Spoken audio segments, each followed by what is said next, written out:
Então, nós tivemos a primeira aula de sucessão do Moisés para o Josué, depois o Elias para o Eliseu, e agora vamos encerrar do Paulo para Timóteo. Teremos também a classe das crianças, teremos também classe jovens e adolescentes. Como vai ser hoje? Juntos? Quem é o professor hoje? A Tati. Então, jovens e adolescentes podem subir com a Tati lá para a sala. Jovens e adolescentes hoje estão juntos. Teremos mais alguma classe, Michele? Classe de novos membros. Hoje é com a Ione. Cadê a Ione? Já foi para lá? Então, quem é da classe de novos membros, é só seguir lá a Ione. E os surdos também terão a classe deles, como sempre. E os demais fiquem aqui no templo e nós continuaremos aprendendo sobre discipulado e sucessão ministerial. Muito bom estarmos aqui, mais um domingo, aprendendo sobre a Bíblia. Deixa eu abrir aqui a internet, ver quem é que está aí nos acompanhando. Se você está nos acompanhando aí pelo YouTube, já temos aqui mais de 30 pessoas, coisa boa. Vai compartilhando o link, vai chamando aí mais pessoas, para a gente continuar aprendendo esse tema que é muito importante. Então, se você que está em casa, nos acompanhando pelo YouTube, agora, em tempo real, você pode mandar a sua pergunta ou a sua contribuição pelo chat, tá bom? Se você estiver na televisão, eu não sei como que faz para acessar o chat na televisão. Mas pelo celular, quando você abre, né, a transmissão, abre ali o chat ao vivo. Daí você clica na opção, ou você clica no título aí da transmissão, ou tem uma barrinha, né, escrito chat ao vivo, você clica ali em cima e abre aquela paginazinha, onde todos os comentários eu consigo ver aqui, tá bom? Eu não consigo ver todo mundo que está assistindo, só consigo ver o número de pessoas. Então, para que eu veja que você está aí, para que eu veja a sua contribuição, participação ou pergunta, você precisa digitar no chat. Agora, mesmo que acabe a transmissão, se você tiver alguma pergunta, talvez você está assistindo esse vídeo não ao vivo, depois que a transmissão já acabou. Você ainda tem, mesmo depois que a transmissão acabar, você tem a oportunidade de digitar nos comentários. Então você vai abrir o vídeo, você está aí assistindo. Se tiver alguma dúvida, você pode ir nos comentários e colocar a sua dúvida nos comentários, que a gente vai responder lá nos comentários para você, tá bom? Qualquer coisa que você precisar, ao vivo pelo chat, depois pelos comentários. Estamos sempre às ordens, ligados aqui, tanto no chat quanto nos comentários, para orientar, instruir. Muita gente faz contato com a gente, pedindo o meu WhatsApp, pedindo os slides das aulas, né, pedindo o material que a gente tem usado, e a gente compartilha com todo mundo, com o maior prazer, gratuitamente. E nossa única intenção é edificar a igreja e contribuir para que a igreja aumente mais o seu conhecimento das Escrituras. Então nós temos aqui a Isabel Cabral, Paulo Silas, Luiz Gustavo, Adilson, Sena, Nalva, Fátima, Bernardina, Wanda, Camila, Delma, Gilson, Eliette e Aureliano. Mais de 30 pessoas online, só vi esses comentários. Edileide, Maria José, são todos muito bem-vindos. Vamos então começar a nossa aula. Eu vou fazer uma revisão desde a primeira aula e vamos encerrar então esse assunto de sucessão ministerial. Teve uma pessoa que viu o tema e veio perguntar para mim: pastor, você está indo embora da igreja? Aí eu falei: que é isso? Ir embora para onde? Para onde eu irei, se só a PIB Itaim tem as palavras de vida eterna? Aí Eu falei, mas da onde você tirou que eu estou indo embora? Não, porque diz que domingo de manhã vai ser sucessão ministerial. Aí eu falei, não é sucessão pastoral, não. É porque há 2 anos e pouco atrás a igreja viveu um momento de sucessão pastoral, né? A igreja teve aquele processo para escolher o seu novo pastor e eu, muito bem-aventurado, fui eleito e estou aqui com vocês há 2 anos e 3 meses. Então, o nosso assunto aqui não é sucessão pastoral, né, que é a troca ou a substituição de pastores na igreja. O nosso assunto é sucessão ministerial, porque existem vários ministérios, não só o pastoral. Então, a gente está aqui e precisa responder essas 2 perguntas. A primeira pergunta é, qual o seu ministério? Porque se a gente está falando de sucessão ministerial, a gente está dizendo que na nossa ausência, a gente vai ter sido usado por Deus para preparar, para treinar, para capacitar, para investir em alguém que vai nos suceder na nossa ausência. E pode ser uma ausência completa, por causa de morte, mudança.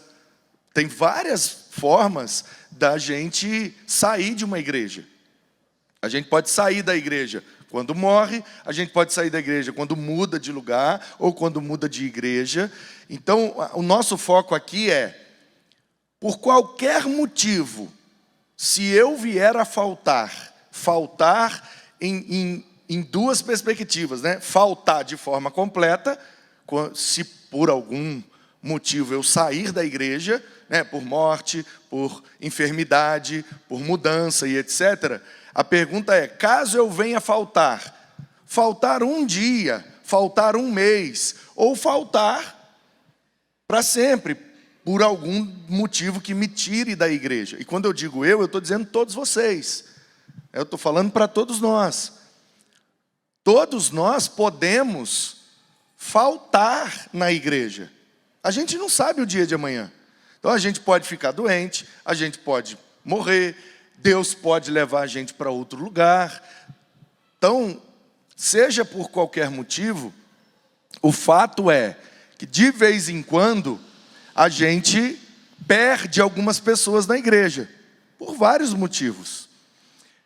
A nossa preocupação é, caso eu venha faltar uma vez, faltar algumas vezes, ou faltar para sempre. Eu preparei alguém para suprir a minha falta? Ou se eu faltar, fica sem acontecer aquilo que eu faria? Essa é a pergunta importante para ser respondida. Se eu faltar, vai ter alguém para fazer? E esse alguém que vai fazer na minha ausência, eu preparei durante aquele tempo que tive oportunidade, para que na minha ausência aquela pessoa fizesse o que eu faria? Essa é a pergunta que a gente está tentando responder aqui com esse conteúdo nessas 3 aulas. Então, a gente percebeu que esses homens, Moisés, Elias e Paulo, por mais importante que foram, em algum momento eles faltaram. Moisés morreu e Josué não pôde nem sepultar o discipulador dele, né? Elias foi levado para o céu e o Eliseu também não pôde nem sepultar. Só viu Elias subindo e ficou sozinho. E agora? E agora? E agora é comigo. E o Paulo também foi preso, ficou preso lá em Roma. O Timóteo foi para a igreja de Éfeso. E agora, como é que faz? Não tem mais o Paulo para me orientar, para me aconselhar, para me direcionar. Paulo está preso em Roma, a igreja de Éfeso precisa de um pastor. Paulo pediu para eu ir lá pastorear Éfeso, e agora está comigo. O que eu faço? Então, o que a gente está percebendo aqui é um padrão bíblico de sucessão ministerial. Na ausência de Moisés, Josué estava preparado, porque Moisés investiu na vida dele. Na ausência de Elias, Eliseu estava preparado, porque Elias investiu na vida dele. Na ausência de Paulo, Timóteo estava preparado, porque Paulo investiu na vida dele. Essa é a verdade que a gente está aqui jogando luz. De que na Bíblia, e a gente pegou só 3 exemplos, mas a gente poderia pegar vários exemplos. Então o que a gente está concluindo aqui é que existe na Bíblia esse padrão de que quando alguém faltou, outro substituiu e o ministério não acabou. Então o ministério de Moisés liderando o povo no deserto, quando ele morreu, o ministério não acabou, porque Josué continua liderando o povo. Quando Elias foi levado para o céu, a profecia não acabou, porque Eliseu continuou profetizando. Quando Paulo foi preso em Roma, a igreja de Éfeso não ficou sem pastor, porque o Timóteo deu continuidade ao ministério de Paulo. Ok? Tranquilo, né? Então, de Moisés para Josué, a gente tem aqui alguns princípios que a gente percebe. O primeiro é preparação e treinamento. Esse texto mostra que Moisés preparou e treinou o Josué. Como que ele fez? Com isso, Moisés ordenou a Josué: escolha alguns homens e vá lutar contra os amalequitas. Vai lá no vale lutar, e eu vou ficar aqui em cima, só olhando. E eu vou estender as minhas mãos e vou estar intercedendo por você. Mas eu não vou lá lutar. Eu já te dei orientação, você já me viu lutando, você já sabe o que tem que fazer, então agora vai lá e faz, e eu vou aqui ficar observando e intercedendo por você. Então, antes do Josué assumir a liderança sozinho, ele teve a oportunidade de liderar com Moisés dando a retaguarda. Então, é importante a gente identificar pessoas para a gente ajudar a Deus na preparação e no treinamento dessas pessoas. E como é que a gente faz isso? Dando oportunidade às pessoas de fazerem, enquanto a gente está ali dando um suporte. Porque amanhã ou depois a gente venha faltar, aquela pessoa está preparada e treinada para fazer sozinha. Depois nós vemos a observação e o auxílio.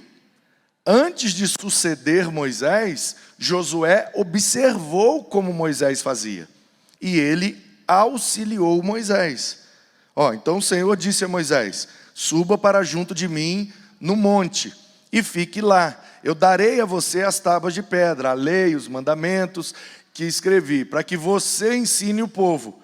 Moisés se aprontou, olha esse detalhe, e juntamente com Josué, seu auxiliar, subiu o monte de Deus.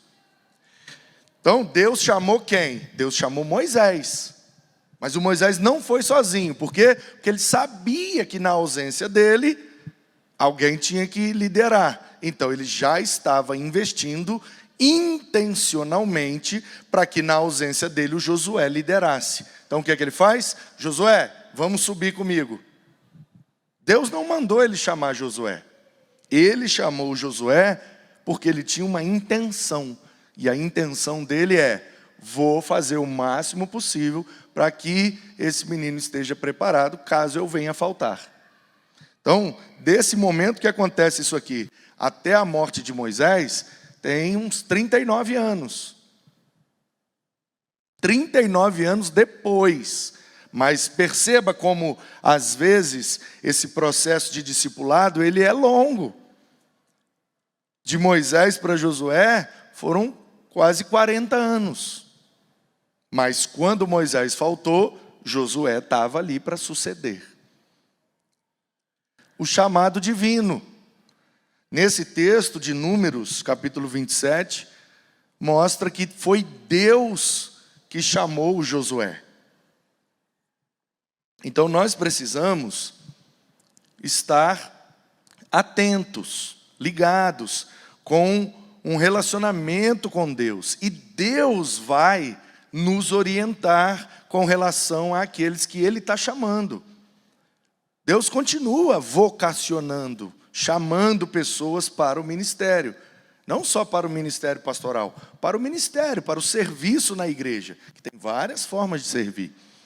Então, nós precisamos, uma vez que identificamos qual é o nosso ministério, e na aula passada, quem perdeu pode assistir no YouTube, a gente abriu aqui as 3 listas de dons para que a gente percebesse ali qual é a maneira que Deus usa a gente para edificar a igreja. Então, são 20 dons.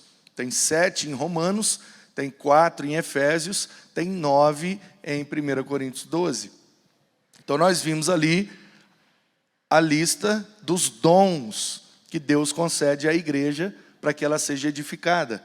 Então, nós precisamos olhar essa lista de dons, entender como funcionam esses dons na prática e perceber ali, com a ajuda de Deus, em qual daqueles pontos nós nos encaixamos.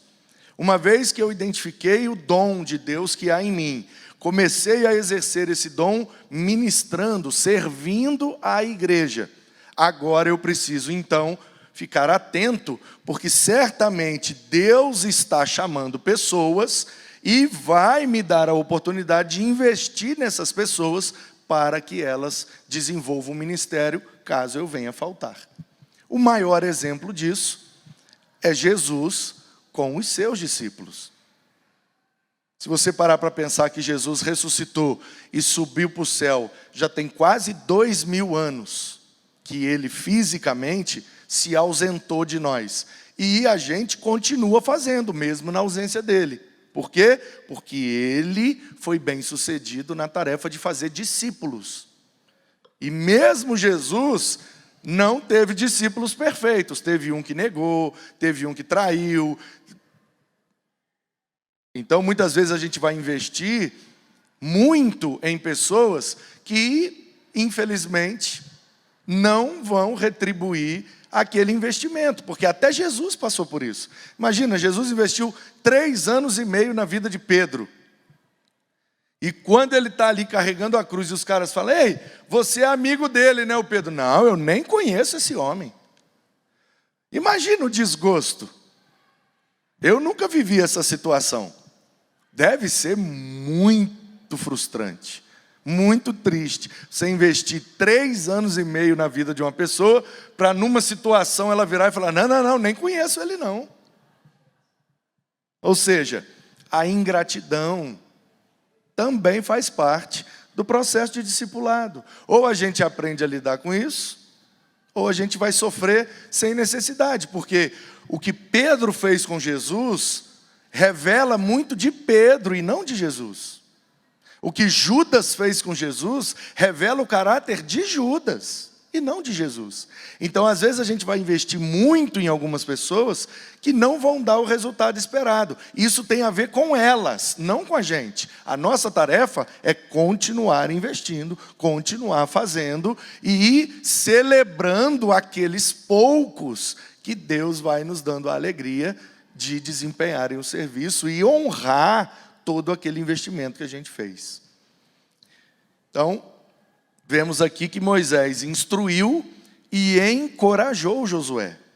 A gente conhece muito aquele texto do 1º capítulo de Josué, onde ele está com medo porque ele vai suceder Moisés. O pastor Moisés, 40 anos de ministério, uma igreja de 5 milhões de membros. 40 anos depois, Moisés foi ficando idoso, a igreja foi dando uma diminuída, mas agora ela ainda tem 2 milhões de membros. Imagina essa situação. O pastor Moisés, depois de 40 anos de ministério, morre e deixa uma igreja com 2 milhões de membros. Aí vem o Josué, seminarista, recém-formado, e Deus fala: aí Josué, agora a igreja é sua. Ele estava morrendo de medo.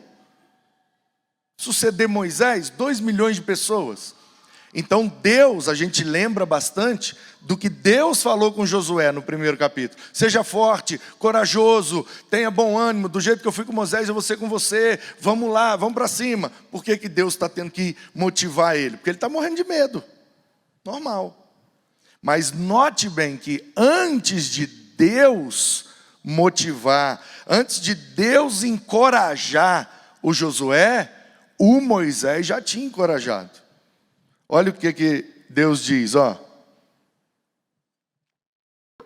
sejam fortes e corajosos, não tenham medo, não fiquem apavorados, porque o Senhor seu Deus é quem vai com vocês. Ele não deixará, não abandonará. Moisés chamou Josué e lhe disse na presença de todo Israel: seja forte e corajoso. A gente lembra de Deus falando para Josué: seja forte e corajoso. Mas o que a gente muitas vezes não reparou é que antes de Deus falar, Moisés já tinha falado. Então a gente precisa estar disposto e disponível para Deus usar a gente para ministrar na vida de pessoas, para que na hora de exercer o ministério, Deus possa confirmar com elas tudo aquilo que a gente já tinha falado. E aí aquela pessoa fala: olha, então o Moisés era de Deus mesmo, porque Deus está repetindo as palavras de Moisés. Olha que coisa preciosa. Não é Moisés que repetiu as palavras de Deus. Deus repetiu as palavras de Moisés. Porque Deus falou a mesma coisa: seja forte e corajoso. Na verdade, o que Deus estava fazendo era relembrar o Josué que ele já tinha recebido aquele encorajamento. O Moisés já ministrou coragem na sua vida. Então por que você está com medo? Do jeito que eu fui com ele, eu vou ser com você. Só vai. Vai com medo mesmo. É assim, irmãos. Ministério é uma arte de ir com medo. Tem jeito, a gente sempre tem medo. Meu Deus, eu não dou conta. E aí Deus fala: é assim mesmo que eu gosto, vai. Porque se a gente acha que a gente dá conta, aí não tem Deus no processo. Então é muito importante a gente sempre reconhecer que a gente não dá conta, mas é Deus com o seu poder que nos encoraja para que a gente dê conta, e aí a gente dá a glória toda para Ele, porque a gente sabe que nós não conseguiríamos fazer. Agora, o processo de Elias discipulando o Eliseu. O que é que a gente aprende aqui? Primeiro, trabalho e desprendimento. Não vale a pena investir em quem não está disposto a trabalhar e se desprender daquilo que segura. Porque o que mais nós temos é motivos, desculpas e justificativas para não se envolver em ministério nenhum. A gente tem uma lista gigante de motivos para dizer: não, para mim não dá, não, por causa disso, por causa daquilo, porque não sei o quê, vamos esperar por causa do momento, porque o vento virou, porque a chuva, porque o sol está quente, porque a gente vai dando desculpa, justificativa, para fugir do ministério. Essa é a nossa natureza pecaminosa. Então a gente tem dificuldade de engajar no trabalho da obra de Deus e se desprender dessas desculpas esfarrapadas que muitas vezes prende a gente. Então olha só, Elias saiu dali e encontrou Eliseu, filho de Safate, que estava lavrando a terra com 12 juntas de bois. Quando Elias chamou Eliseu para ser seu discípulo, Eliseu estava trabalhando. Ele não estava à toa, sentado lá na beira da estrada, pensando na morte da bezerra. E aí o Elias: ei, tudo bem, meu jovem? O que você está fazendo aí? Não estou fazendo nada não. Então aproveita que você não está fazendo nada e vem comigo para eu te ensinar a ser profeta. Não foi assim. Eliseu estava trabalhando e no meio do serviço, Elias jogou a capa nele, e aquilo naquela cultura, naquele tempo, simbolizava: eu quero ensinar você. Jogar a capa sobre alguém significava que você está disposto agora a investir na vida daquela pessoa para ensinar o seu ofício. E aí o Eliseu trabalhando, olha a terra, olha aqueles 24 bois, olha para a família dele e fala: ô Elias, você é o profeta mais top que tem, seria um prazer aprender com você, mas e o meu serviço aqui? E minha família, como é que fica? Aí Elias fala para Eliseu: vai lá e despede da sua família, mata esses boi, pega esses jugo e esses arados, faz uma fogueira, faz os boi num churrasco, come churrasco com a sua família, com seus amigos, e despedida, terminar o churrasco, vão embora comigo. E foi exatamente o que aconteceu. Eliseu voltou para trás, pegou a junta de bois, sacrificou e com os equipamentos dos bois cozinhou a carne, deu ao povo e eles comeram. Então ele se levantou e seguiu Elias e o servia. Antes de Eliseu servir a Israel, ele serviu a Elias. Olha o texto. E o servia. Antes da gente servir ao povo de Deus, a gente serve àquele que Deus está usando para formar a gente. A gente ajuda, a gente faz de tudo para ajudar, para caminhar junto, para aprender, para ir auxiliando, ajudando e crescendo, até que a gente vai ter oportunidade de servir o povo. Mas antes de servir o povo, a gente serve àquele que Deus está usando para nos ensinar. É o que a Bíblia está dizendo. Compreensão e lealdade. O texto mostra que Eliseu compreendia bem o ministério de Elias e era leal a ele.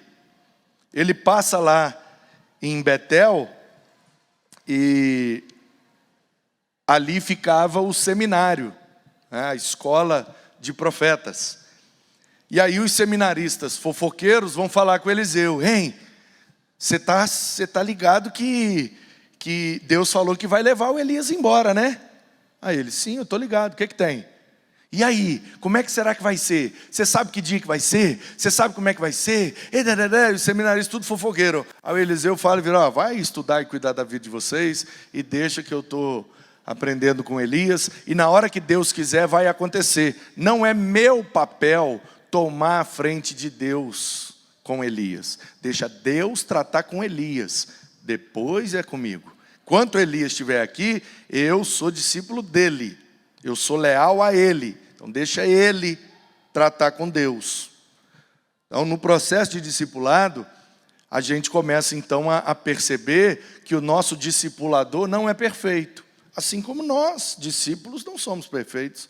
Então na medida que a gente vai conhecendo mais o discipulador, a gente vai tendo mais tentação de não compreender e de agir com deslealdade. É nesse ponto que Deus separa os homens dos meninos. Porque aqueles que não compreendem e são desleais, ficam pelo caminho. Aqueles que compreendem e são leais, vão ter oportunidade de suceder e, como no caso de Eliseu, fazer ainda mais do que Elias fez. Porque Deus realizou 7 milagres através de Elias e através de Eliseu, 14. Então, precisamos ficar esperto nesse princípio. Também temos a questão do potencial e o desejo de crescer. A gente precisa identificar as pessoas que têm potencial para aquele ministério que a gente exerce. Todo mundo tem potencial, mas cada um tem um potencial. E às vezes é um potencial diferente. Então não adianta eu investir onde eu não vejo potencial para exercer esse ministério. E a pessoa que eu vou investir, ela tem que ter o potencial, mas ela também tem que ter o desejo de crescer. E foi exatamente o que aconteceu. O Elias virou para o Eliseu e falou: "Ó Eliseu, você tem potencial, mas você tem desejo de crescer? No dia que eu morrer, que tipo de profeta você quer ser?"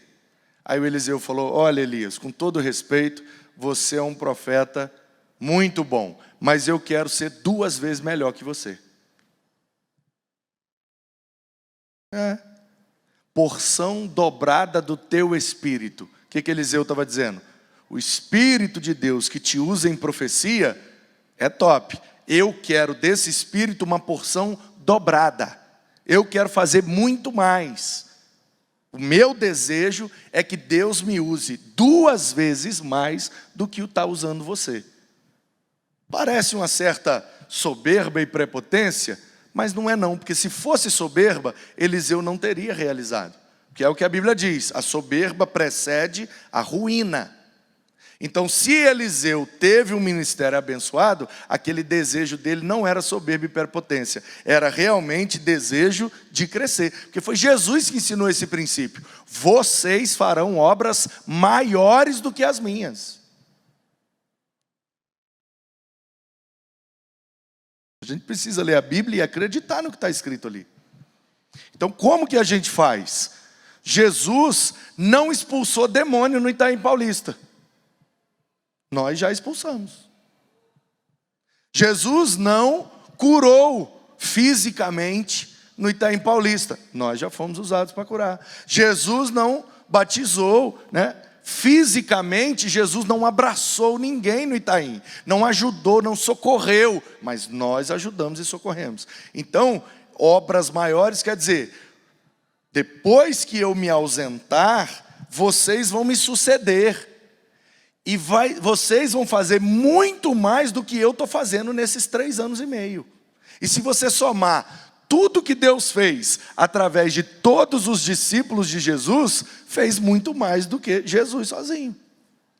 Então a gente precisa investir nas pessoas com essa fé de que eles serão melhores que nós, eles serão mais usados que nós, eles farão coisas maiores do que nós, investir tudo para que eles sejam mais usados por Deus do que nós. Esse tem que ser o desejo. E agora vamos então para a aula de hoje, que são os princípios do discipulado de Paulo com Timóteo, para que Timóteo então sucedesse Paulo pastoreando a igreja de Éfeso.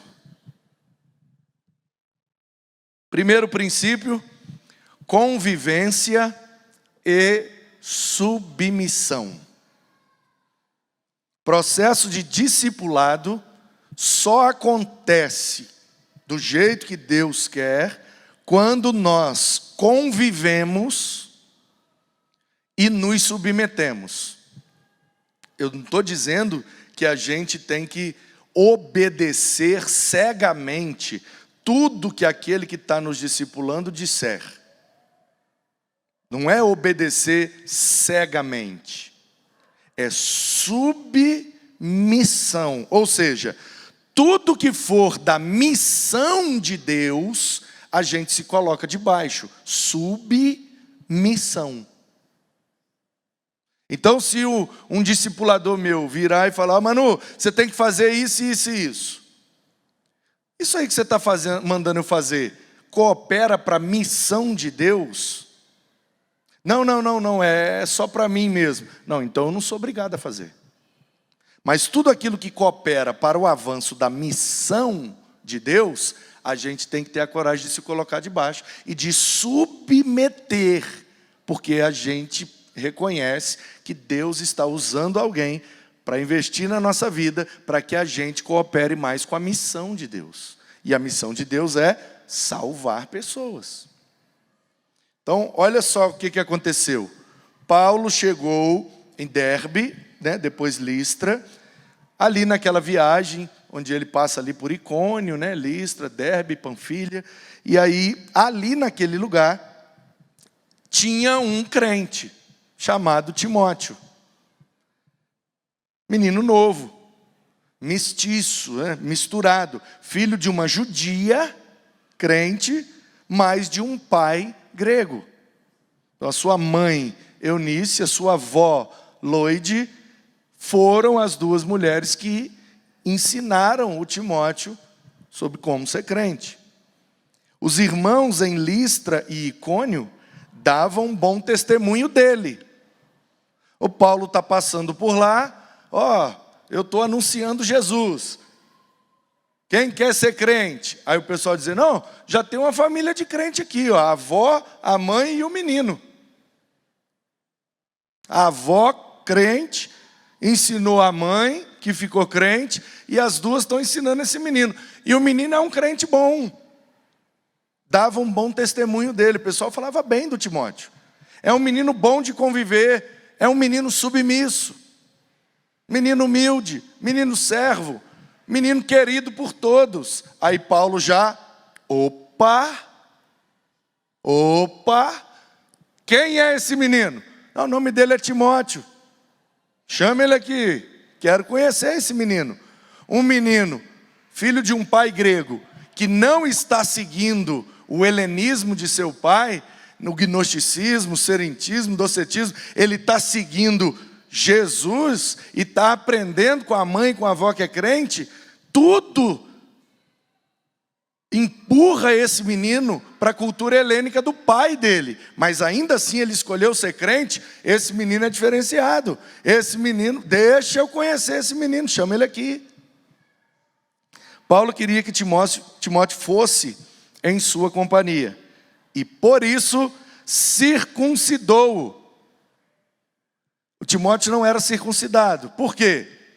O pai dele não era judeu, então o pai não fez questão de circuncidar. Isso é coisa de judeu.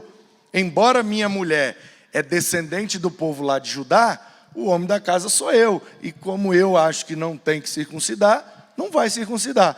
Quando Paulo encontrou Timóteo, ele falou: ei, você é parente de Judá através da sua mãe e da sua avó. Você foi circuncidado? Aí o Timóteo: não, senhor, porque meu pai é grego. Ele fala: então eu mesmo vou circuncidar você. Só que o Timóteo já era um jovem. Me dá aqui o negócio. Pá! Circuncidou o Timóteo. Já pensou no constrangimento disso? Nesse momento, Timóteo poderia nunca ter feito nada para Jesus. Era só ele dar um passo atrás e dizer: ei, você está maluco, rapaz? Você está doido? Querer pegar meu negócio e cortar? Não, você é doido. Não, não. O que você quiser e precisar de mim, eu estou à disposição. Mas esse negócio de cortar o negócio aí, eu estou fora. Não, não preciso disso não. O que é que o Timóteo fez? Tudo bem, Paulo, tem que cortar, corta aí. É porque a gente passa pelo texto e não aprofunda, né? A gente não vive a cena ali junto, mas a cena é essa. Chegou um homem adulto pregando o evangelho e um jovem deixou ele circuncidar. Todo mundo aqui sabe o que é circuncidar, né? Hein?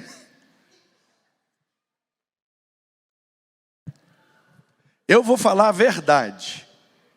Eu tenho minhas dúvidas. Se meu pastor chegasse para mim: você quer Jesus, meu filho? Sim, pastor, eu quero. Deus é o pai que eu preciso. Então vamos comigo no banheiro aqui que eu vou... Não, você está doido, que é isso? Não, eu quero Jesus, mas me submeter a esse constrangimento. E o que o Timóteo faz? Pode fazer, Paulo.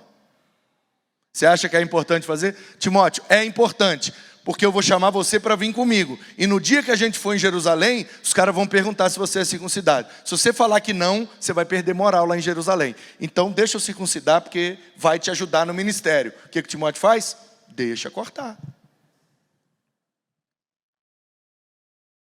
Segundo, orientação e exigências.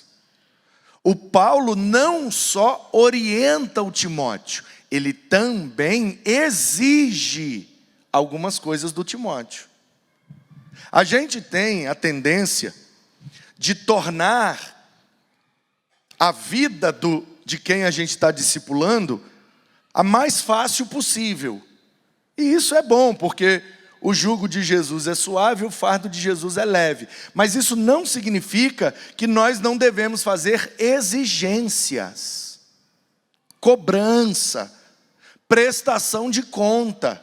Quem está sendo discipulado tem que submeter e tem que seguir as exigências, tem que prestar contas. Não é viver de qualquer jeito, de qualquer maneira. Não, tem que ser desse jeito. E aí vamos observar se vai fazer, se vai se submeter, se vai seguir a orientação.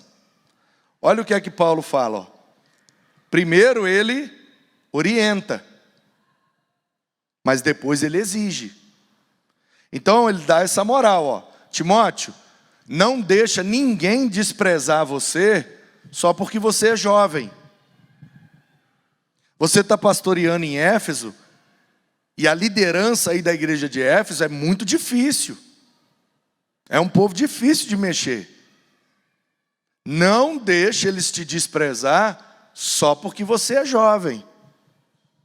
Eles são mais velhos que você, têm idade para ser seu pai, para ser seu avô, e a tendência é eles desrespeitar você porque você é mais novo que eles. Não deixa não, Timóteo. Ô Paulo, obrigado pela moral. Realmente, o negócio aqui está difícil. Esses presbíteros aqui de Éfeso é um povo difícil.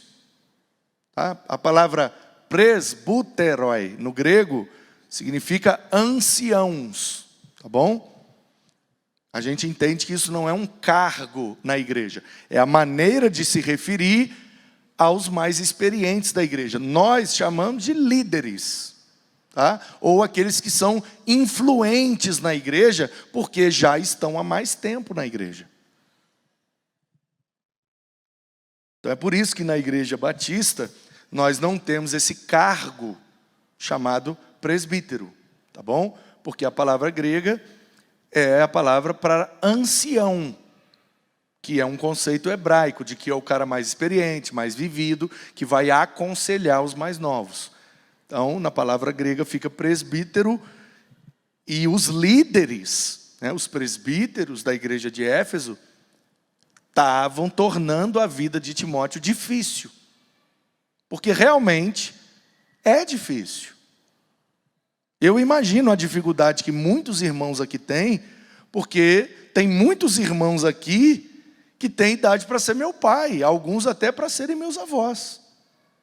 Eu imagino a dificuldade. Você ter que ser orientado e exigido por alguém que tem idade para ser seu filho ou seu neto.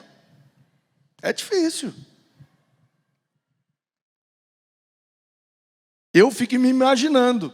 Será que eu conseguiria me submeter às orientações do meu filho? Ou de um amigo dele que tem idade para ser meu filho?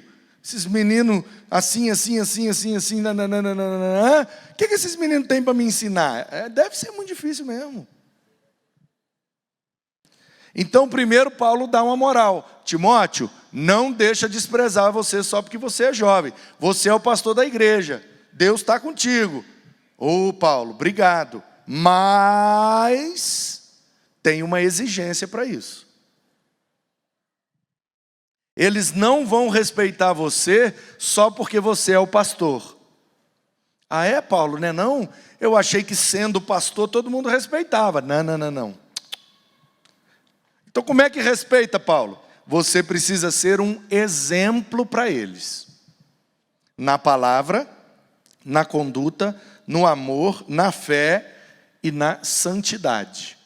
Se você for o exemplo deles, se você souber mais Bíblia do que eles, se você tiver um testemunho que ninguém tem nada para falar mal de você, se você amar eles, se você for o mais crente deles, se você viver em santidade no meio deles, independente da sua idade, eles vão te respeitar.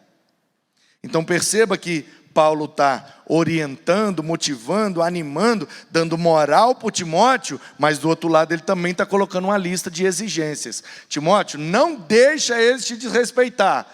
Como que eu faço isso, Paulo? Sendo um exemplo para eles.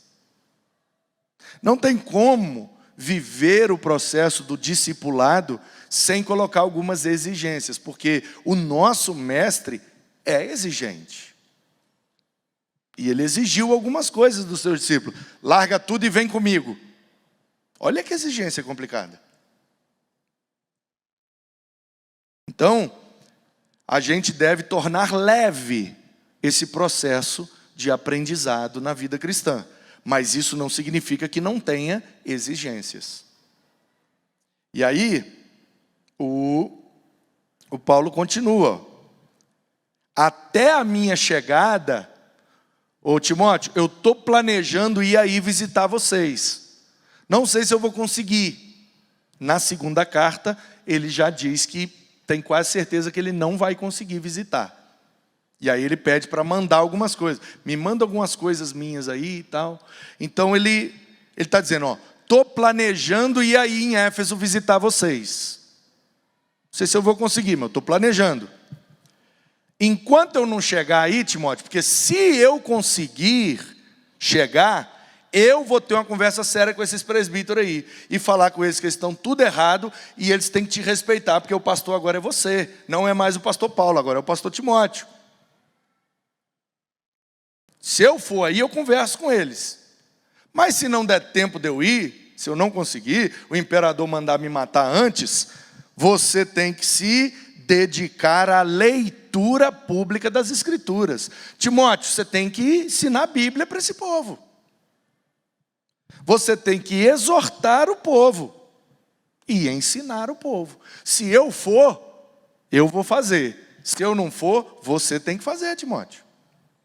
Não seja negligente para com o dom que você recebeu. Deus investiu em você, Deus te deu dons, Deus te deu habilidades, capacidades. Eu investi alguns anos na sua vida, para você agora negligenciar isso, chutar o balde porque o ministério está difícil e abandonar o que Deus te chamou para fazer? Não. Nós profetizamos, nós impusemos as mãos sobre você, cara. Lembra quando você ajoelhou e a gente orou por você, consagrou você a Deus, e daquele momento em diante você virou um líder na igreja? Você não pode desvalorizar e ser ingrato com esse investimento que Deus e a igreja fez na sua vida. Olha a quantidade de coisas que você já recebeu, Timóteo. Agora você vai chutar o balde só porque está difícil? Medite estas coisas e dedique-se a elas. Paulo está dizendo que o Timóteo tem que se dedicar ao ministério. Não é fazer de qualquer jeito. Tem uma exigência. Para que o seu progresso, isso aqui é maravilhoso. Para que o seu progresso seja visto por todos. Todo mundo tem que ver que você está melhorando, Timóteo. Melhorando como pessoa, melhorando como discípulo, melhorando como pastor. Se o povo não vê que você está melhorando, eles não vão querer te respeitar. Você sabe que é orientação pastoral, mas como palavra de Deus, é orientação para todo crente. Então tudo que serve para o Timóteo aqui, serve para a vida de qualquer cristão. Mesmo que não seja pastor. Esses princípios do discipulado servem para todos nós. Cuide de você mesmo e da doutrina. Muito interessante isso aqui, né? Você que já viajou de avião, você sabe que antes de decolar eles fazem aquelas instruções lá de segurança, né? Aí chega um momento que eles dizem, se despressurizar aqui o avião, máscaras de oxigênio vão cair na sua frente, porque o oxigênio pode faltar. O avião lá nas alturas, né, fica com um pouquinho oxigênio, e aí pode não ter oxigênio para todo mundo, vai desmaiar, vai morrer, vai dar problema. Então, se faltar oxigênio no avião, vai cair uma máscara. Qual que é a instrução de segurança? Bota primeiro a máscara em você, e depois você ajuda alguém que está precisando. Não vai ajudar a pessoa primeiro, porque na hora de ajudar pode faltar o oxigênio para você. Aí morre vocês dois. Então bota em você primeiro. Você está respirando? Você está resolvido? Agora ajuda quem está precisando. Isso é um princípio de segurança. E Paulo já ensinou isso para o Timóteo 2000 anos atrás. Timóteo, primeiro cuida de você. Depois, cuida do povo. Então, às vezes, a gente quer desenvolver o ministério e esquece que o ministério começa na gente. Ou começa em mim, ou nada vai acontecer através de mim. Porque ninguém consegue exigir do outro o que não faz. Por isso que tem orientações e tem exigências. Mas a exigência é primeiro para nós, para depois a gente exigir dos outros. Continue nestes deveres. A vida cristã tem muitos direitos. Como cantou o poeta, né? Tudo que Jesus conquistou na cruz é direito nosso, é nossa herança. Salvação, libertação, redenção, etc. Mas nós também temos deveres. Temos direitos, mas temos deveres. E Paulo diz, continua nesses deveres, porque fazendo assim, você salvará tanto a si, como os outros. Primeiro você, Timóteo. Depois você ministra na vida dos outros. Temos um exemplo muito bom dessa situação, quando John Wesley, deixa eu ver aqui a data. Naufrágio.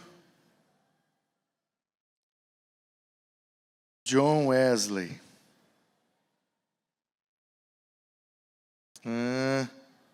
25 de setembro de 1883. Ó.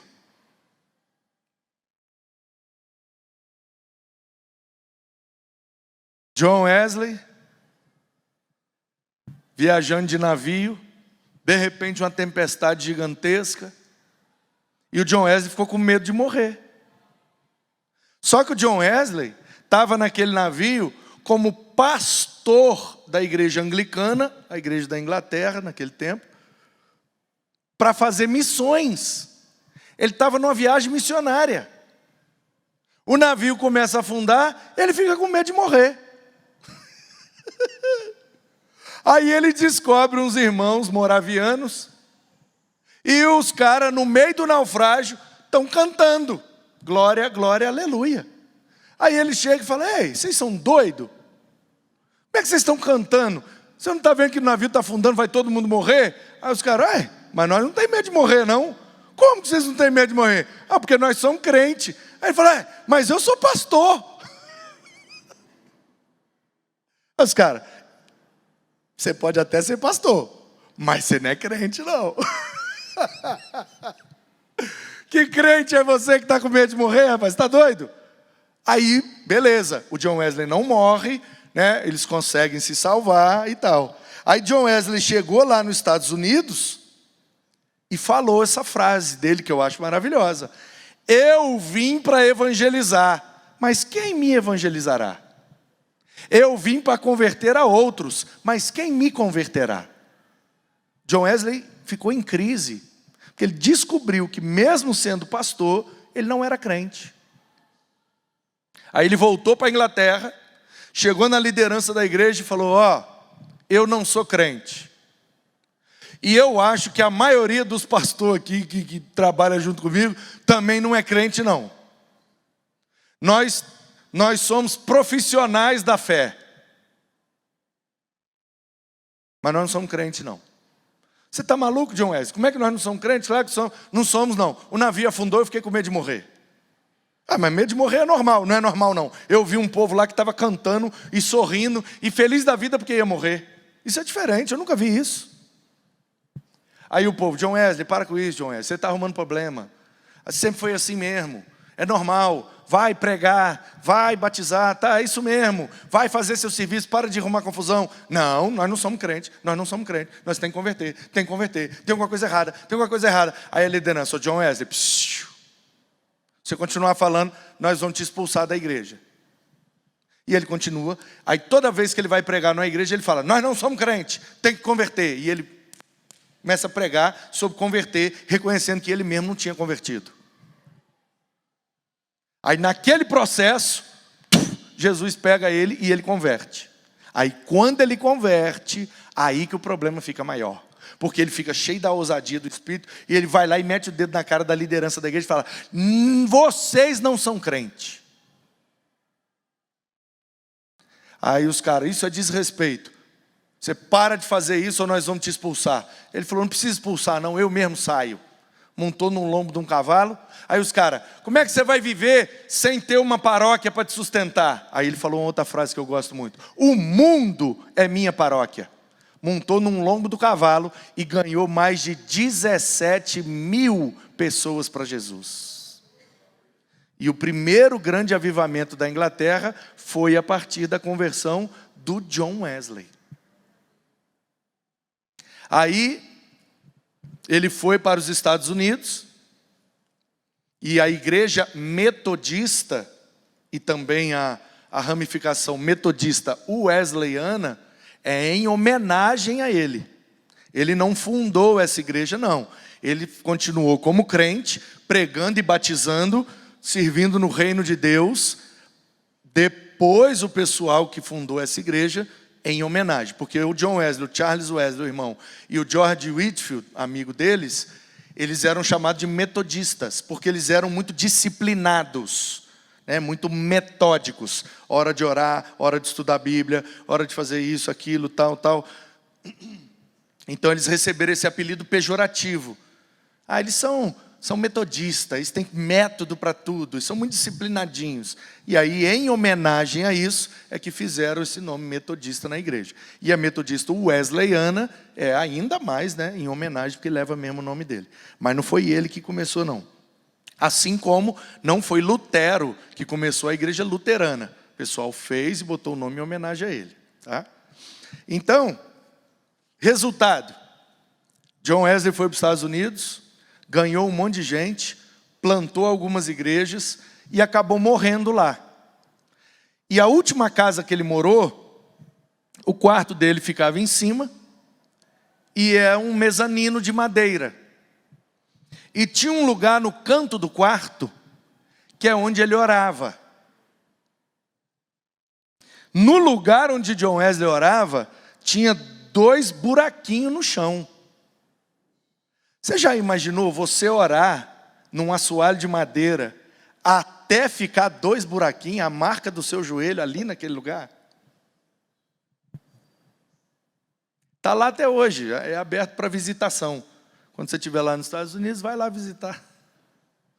Porque a gente vai direto, né? Nós somos ricos, a gente vai nos Estados Unidos direto. Então vamos lá visitar o caso do John Wesley.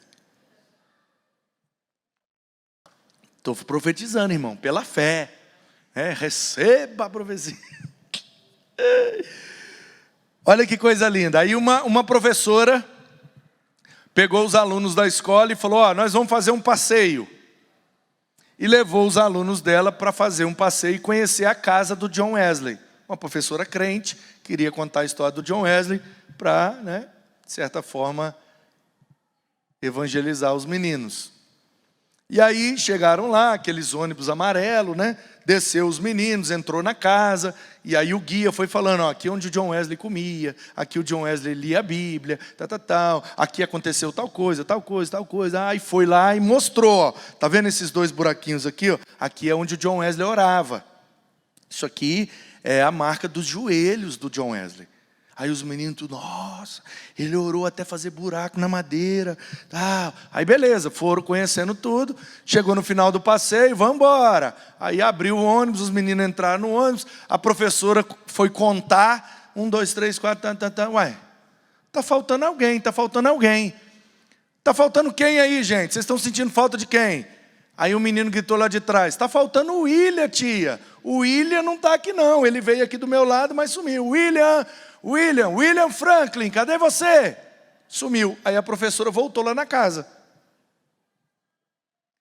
Deve estar no banheiro, né? Deve ter se perdido, sei lá. William, chamando. 10 anos de idade, William Franklin. Quando a professora chegou no quarto, aquele menino de 10 anos estava com o joelho naquele buraco, botou o joelhinho dele naqueles 2 buracos, e estava fazendo uma oração. E a professora chegou quietinha, e ela ouviu que a oração daquele menino de 10 anos era: Deus, faz de novo e faz comigo. O nome daquele menino, deixa eu te mostrar quem é aquele menino. Se você não conhece a história, William Franklin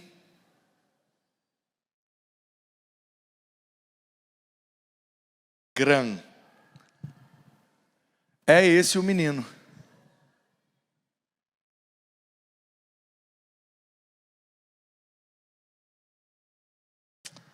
Então, a gente precisa aprender esse princípio da orientação e da exigência. Paulo está dizendo, Timóteo, se você cumprir as exigências do ministério, você vai salvar você e depois você vai salvar os outros. Então começa na gente, para depois, através da gente, Deus ministrar nas outras pessoas. Então, teve que começar no John Wesley, para depois o resultado do John Wesley. Teve que começar no Billy Graham, para depois o resultado através do Billy Graham. Segundo, referência e desprendimento. Quanto a você, meu filho, olha como Paulo era referência para o Timóteo. Chamava Timóteo de filho. Filho na fé. Fortifique-se na graça que há em Cristo. E o que você ouviu de mim na minha presença e de muitas testemunhas, transmita isso a homens fiéis, idôneos, para instruir a outros. Paulo está dizendo, Timóteo, você lembra de tudo que eu te ensinei? Sim, Paulo, eu lembro. Pega isso e ensina para os outros. Então a gente precisa, se nós estamos sendo discipulados, a gente tem que ter a outra pessoa como referência. Não quer dizer que a pessoa é perfeita, quer dizer que na vida cristã, o que ela ensina para nós, a gente tem que valorizar para ensinar a outros. O processo é contínuo. Paulo não está dizendo, Timóteo, sabe tudo que eu te ensinei? Sei. Morre com esse ensinamento aí, hein? Não esquece de nada não, hein? Todo dia relembra esses ensinos. Não, Paulo fala, ensina para os outros. Por quê? Porque quem ensinou isso foi Jesus. Vai e faz discípulo. Batiza e ensina tudo que eu ensinei para vocês. Porque Jesus sabia que a melhor maneira de aprender é ensinar. Quando a gente ouve, a gente aprende num certo nível. Quando a gente ouve e vê, aprende um pouco mais. E aí vai aumentando a capacidade de aprendizado à medida que a gente vai mudando o processo. E o nível mais alto de aprendizado é através do ensino. Se você ensinar, você aprende. Quer ver? Eu não sei como é que chama, se eu vou achar aqui a imagem, mas eu tenho ela, pirâmide de aprendizado. Será que é assim eu acho? Ah lá, achou, o Google tem tudo. Nossa, mas essa imagem aqui não ajudou também, né? Misericórdia. Como é que eu vou conseguir ver? Assim, aí, tá vendo, William Glasser é o cara que desenvolveu essa pirâmide aí. Ele descobriu isso há umas décadas atrás, mas Jesus já tinha ensinado isso há 2000 anos, né? Ele disse, quando você ler, você aprende 10%. Quando você escreve, você aprende 20%. Quando você observa, você aprende 30%. Quando você vê e ouve, você aprende 50%. Quando você conversa sobre o que aprendeu, você aprende 70%. Quando você coloca em prática o que você aprendeu, você aprende 80%. Mas 90% você só aprende quando você ensina.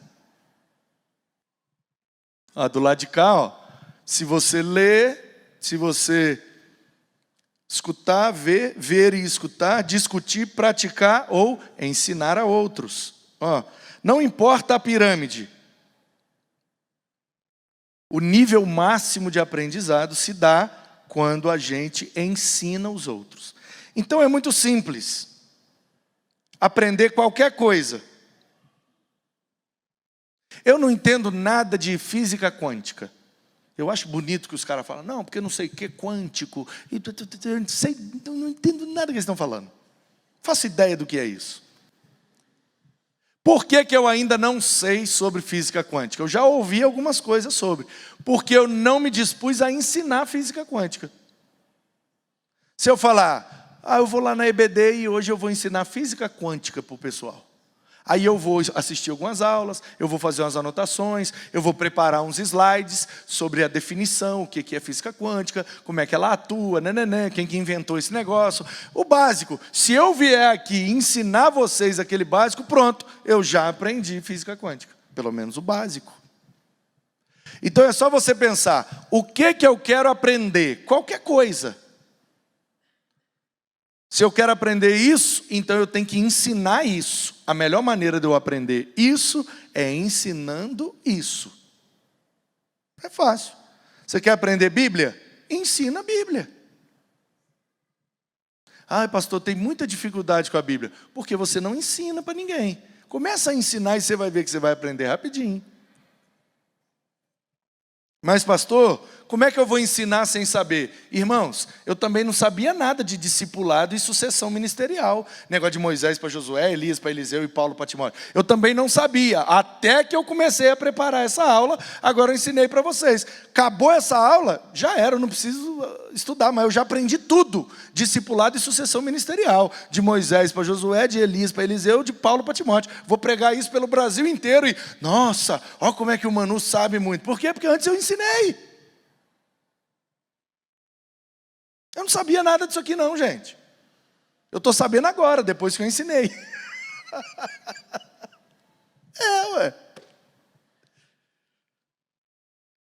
Então, esse princípio de referência e desprendimento tem que haver na nossa vida. Referência, eu preciso ter e eu preciso ser. Quando eu estou aprendendo, eu preciso ter boas referências. Quando eu estou ensinando, eu preciso ser boa referência. E quando eu estou aprendendo, eu preciso ter desprendimento. Olha o que o Paulo fala. Quanto a você, meu filho, fortifique-se na graça. O que você ouviu de mim na presença de muitos, ou seja, você me viu fazendo. Pega e faz agora. Sabe tudo que eu falei para você? Fala para os outros agora. Participe dos meus sofrimentos, como bom soldado de Cristo. Nenhum soldado em serviço se envolve em negócios desta vida, porque o seu objetivo é agradar aquele que o recrutou. Aí é o princípio do desprendimento. Eu não exerço o ministério para mim, eu exerço o ministério para Deus. Então o que Deus mandar eu tenho que obedecer. E às vezes eu vou ter que me desprender das minhas desculpas e justificativas para fazer o que Deus está mandando. Então a referência e o desprendimento, ele funciona nas duas direções.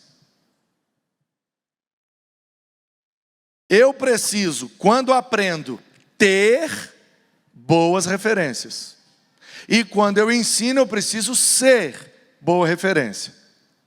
Quando eu vou para aprender, eu preciso me desprender. Eu poderia estar fazendo isso, né? Poderia estar pedindo, poderia estar roubando, poderia estar matando, mas eu estou aqui oferecendo essa aula para vocês. Então eu preciso me desprender.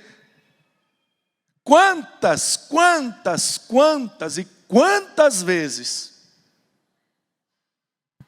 eu tive que me desprender para aprender. Amanhã mesmo eu vou me desprender. Amanhã é minha folga. O que eu deveria estar fazendo? Dormindo, descansando, vendo um filme, dormindo de novo, descansando mais, e vendo mais um filme, dormindo no meio do filme, né? E só na terça-feira eu ia pensar em fazer alguma coisa. Mas o que é que eu vou fazer amanhã? 5 horas da manhã, eu vou entrar num carro com mais 4 pastores e vou dirigir até Águas de Lindóia, porque amanhã começa um congresso Multiplique e vai ter lá mais de 1.500 pastores e nós vamos lá para aprender umas coisas boas. Tem que se desprender para aprender. Quantas vezes eu peguei avião, peguei carro, andei muito para marcar um horário com um pastor e sentar na frente dele e falar: ó, pastor, meu nome é Manu, eu sou do Espírito Santo, eu sou seminarista, eu sou pastor e tal, estou começando, eu tenho o seu ministério como referência, eu gosto demais do seu jeito, da sua igreja e tal, e eu vim aqui para aprender contigo. O que o senhor tem para me ensinar aí? Então eu preciso me desprender para aprender, correr atrás. Se eu ficar preso, não aprendo. Desprende e aprende. Mas eu também preciso ser referência e ter desprendimento para ensinar. Porque se deixar, a gente se acomoda. A gente dá um monte de justificativa. Não, eu poderia preparar uma aula no Canva, usando design. Eu poderia comprar um tablet caríssimo em dólar. Eu poderia exigir dos meninos e fazer os meninos dar um jeito de espelhar meu tablet lá, para eu passar as coisas aqui, e aí eu entro no Google, e aí eu mostro a Bíblia, aí tudo que eu mexo aqui o pessoal vê. Eu até poderia usar tudo isso para poder ensinar melhor. Ai, mas é tão difícil isso, né? Porque aí eu vou gastar dinheiro, aí eu vou passar horas e horas fazendo slide, aí depois os meninos vão ter que trabalhar, aí vai dar errado, nós vamos ficar tristes, frustrados, aí vai ter que mudar o aplicativo, e muda e tenta, e muda e vai. Nosso Deus, já fiquei cansado só de imaginar. Não, eu não vou fazer desse jeito não, eu vou fazer do jeito normal. Me dá uma revistinha, eu vou ler a liçãozinha, e amém, irmãos, vamos embora todo mundo almoçar. Então, se a gente não consegue ter referência, a gente não aprende. Se a gente não consegue ser referência, a gente não aprende. Se a gente não consegue desprender para aprender, a gente também não vai conseguir desprender para ensinar. Tudo exige referência e desprendimento no processo de discipulado. Porque às vezes para aprender, você vai precisar quebrar sua rotina e sua agenda. Às vezes para ensinar, você vai ter que quebrar sua rotina e sua agenda. É um princípio do discipulado, referência e desprendimento. E aí, motivação e responsabilidades. Não é porque a gente faz para Deus, a gente faz para Jesus, que de vez em quando vai faltar motivação. De vez em quando desanima. De vez em quando dá vontade de chutar o balde e mexer com mais nada. Então a gente precisa ser motivado. E Deus usa pessoas, Deus usa a sua palavra, Deus usa um monte de circunstância para motivar a gente. Porque se depender só da gente, a gente chuta o balde mesmo. Então a gente precisa se lembrar que nós temos responsabilidades. Eu ganhei a vida eterna, a salvação, o perdão que eu não merecia. Mesmo assim, está muito difícil, está me dando vontade de parar de fazer. Não, mas eu tenho uma responsabilidade, né? Deus me criou, Deus me salvou, Deus me capacitou, investiu na minha vida, usou aquelas pessoas para me ensinar, então agora eu tenho a responsabilidade de passar isso adiante. Por esta razão, venho lembrar-lhe que reavive o dom de Deus que está em você pela imposição das minhas mãos. Ô Timóteo, você está desmotivado? Ah, Paulo, está difícil, esse povo aqui de Éfeso é muito difícil. Ô Timóteo, você está esquecendo da sua responsabilidade? Que responsabilidade, Paulo? Eu estou pastoreando, eu estou fazendo o que Deus mandou, mas esse povo é muito difícil. Não esqueça do dom de Deus que está em você, rapaz. Deus investiu em você para você agora desistir? Porque Deus não nos deu espírito de covardia, mas de poder, de amor e de moderação. Vai para cima, Timóteo. Deus é contigo, desanima não. Portanto, não se envergonhe do testemunho de nosso Senhor, nem do seu prisioneiro, que sou eu. Pelo contrário, participe comigo dos sofrimentos a favor do Evangelho.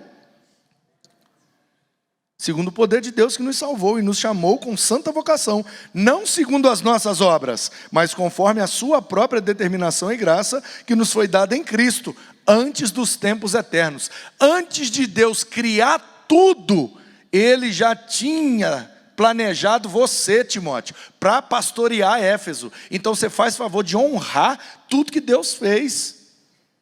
Desanima não, rapaz.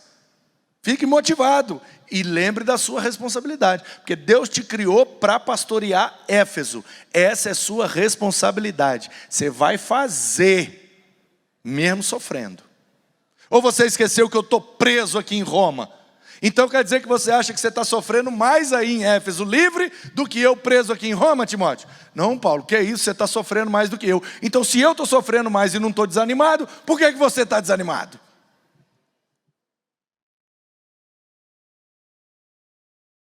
Um dia eu estava almoçando com 3 pastores. Eu tenho pouco tempo de ministério, então muito difícil achar gente que tem menos que eu, né? Eu tenho pouco, mas tem uns meninos que têm menos. E aí, conversando, almoçando, e eles estão reclamando da igreja, reclamando. Todas as reclamações justas, porque a igreja é difícil mesmo. Eu sou igreja, eu sei como eu sou difícil. Não é mole lidar com a gente, não. E eles reclamaram, e eu orando aqui, falando, Deus, como é que eu vou falar com esses meninos? O que eu vou dizer para eles? Meu Deus, esses meninos estão desanimados demais. Ai, Aí quando eles terminaram, a gente estava almoçando. Aí eu peguei um pedaço de carne assim, ó, e falei, rapaz, a nossa geração é a geração de pastores que mais sofre na história da igreja. Eu duvido que o apóstolo Paulo conseguiria viver isso que a gente vive. Olha aqui, ó, sentado no ar-condicionado, comendo uma picanha dessa aqui. Eu duvido que o apóstolo Paulo suportaria um sofrimento desse. Negócio de ser preso, tomar pedrada e morrer pelo evangelho. Isso é moleza. Eu quero ver sentar aqui no ar-condicionado e comer 1 quilo de picanha igual nós estamos comendo aqui. Isso aqui que é sofrer pelo evangelho. Aí eles olharam Bodo assim e falaram, beleza, Manu, já entendemos já. Então, próximo assunto.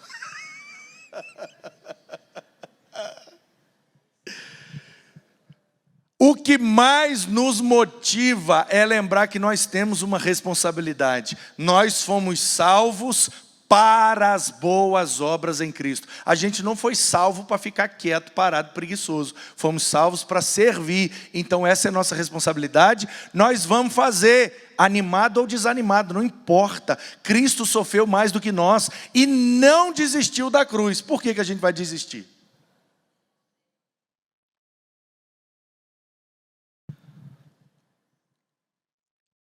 Segundo o poder de Deus, que nos salvou e nos chamou com santa vocação, não segundo as nossas obras, porque a gente é difícil mesmo, mas pela determinação e pela graça dele, antes dos tempos eternos. Antes da fundação do mundo, Deus já tinha escrito o meu nome no livro da vida e já tinha me vocacionado para pastorear a Pibitaim. Por que que as dificuldades de pastorear a Pibitaim vão ser maiores do que isso que Deus fez? Então eu não tenho direito de ficar desmotivado. Eu só preciso lembrar da minha responsabilidade. Deus me criou para isso e eu preciso fazer com um sorriso no rosto. Não é fácil, mas nós vamos conseguir. Não por causa das nossas obras, mas pelo poder de Deus em sua santa vocação em Cristo Jesus. Então nós aprendemos que de Moisés para Josué tem alguns princípios de discipulado. E o Josué fez o que Moisés faria. Quando Moisés faltou, Josué assumiu. Entre o Elias e o Eliseu tem alguns princípios. Quando Elias faltou, o Eliseu assumiu. Entre o Paulo e o Timóteo tem alguns princípios. Quando Paulo faltou, o Timóteo assumiu. A pergunta que a gente precisa responder é essa: se eu faltar hoje, tem alguém que eu investi, discipulei, treinei, capacitei, ensinei, pronto para me substituir na minha ausência? Se a resposta for sim, amém, estamos no padrão bíblico. Se a resposta for não, temos que começar urgentemente a identificar alguém, investir na vida de alguém, ensinar tudo que sabemos, capacitar, treinar, fazer todos esses princípios para que na nossa falta tenha alguém para nos substituir. Porque se o bastão do evangelho parar na nossa geração, a igreja acaba.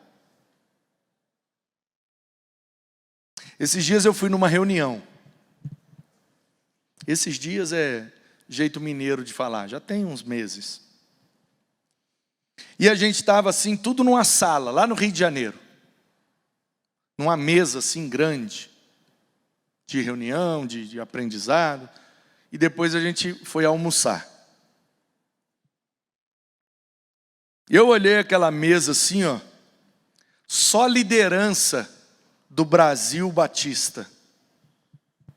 Só líder, só gente grande, influente na nossa denominação. Eu era o menor da casa de Jessé. E eu olhando e eu pensando, rapaz, ô Jesus, o senhor gosta mesmo, o senhor é bem-humorado demais. Botar o diabo louro nessa mesa aqui, olha que doideira. Aí brinca daqui, brinca dali, de repente fez um silêncio, eu soltei uma frase. E a frase que eu soltei foi, rapaz, se estoura uma bomba aqui dentro, como é que fica os batistas do Brasil, hein?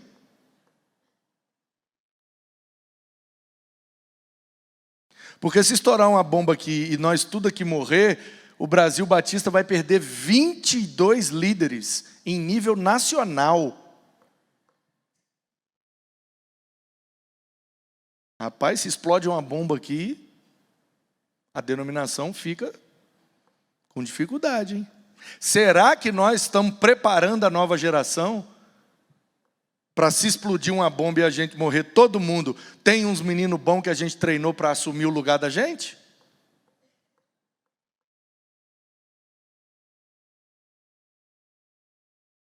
Ou se todo mundo que está nessa mesa morrer, os projetos acabam, porque não tem ninguém para dar sequência. Então a gente precisa responder essa pergunta. Qual é seu dom? Qual é seu ministério? Quem está sendo preparado por você para dar continuidade se você faltar? Precisa responder essas perguntas, segundo o padrão e os princípios bíblicos. Alguma pergunta?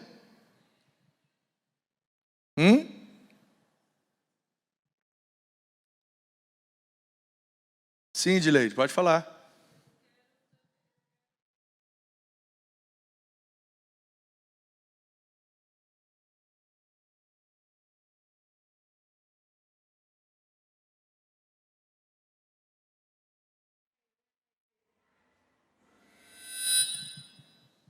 Exatamente, Edileide. Mas, quando a gente pensa nesse processo, né, a gente sempre pensa em ensino formal, que é o que está acontecendo aqui agora, ensino formal. O pessoal sentado, alguém falando e comunicando alguns conceitos. Mas o Moisés não teve, né, uma sala, cadeira, caderno para ensinar o Josué. Foi na convivência, durante a vida. Da mesma forma Elias com Eliseu e Paulo com Timóteo.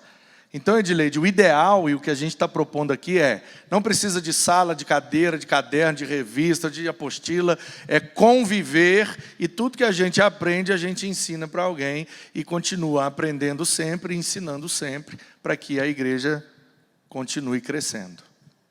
Tá? Ó, temos quase 60 pessoas com a gente online.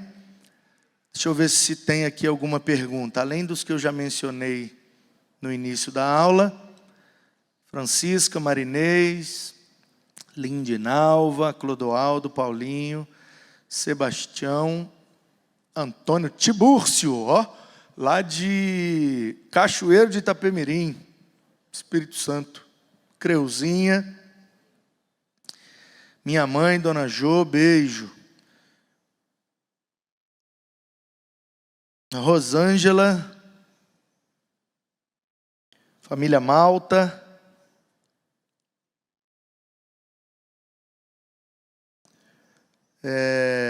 Rodolfo. O Rodolfo está dizendo que o John Wesley era crente. Reginaldo, Gilda, Dinorá, Maria da Penha. Não temos aqui nenhuma pergunta. Agora surgiu aqui o Ormindo Júnior. Como apostar em quem não quer? Ô, Júnior, eu trocaria o verbo apostar por investir, tá? Porque eu não encaro o discipulado como uma aposta, eu encaro como um investimento. Às vezes a gente investe bastante e não tem nenhum retorno. Fazer o quê? Às vezes acontece. Mas como investir em quem não quer? A minha resposta tramontina, né? Corte rápido seria: não invista. Quem não quer, não quer. Não gaste saliva, não gaste tempo, não gaste dinheiro, não gaste a sua vida investindo em quem não quer. Mas, por outro lado, olhando para Jesus, que é o modelo perfeito, ele sabia que o Judas não queria. E não é que ele investiu assim mesmo? Então eu acho assim, Ormindo, vale a pena investir. Mesmo que não dê resultado no outro, vai dar resultado na gente.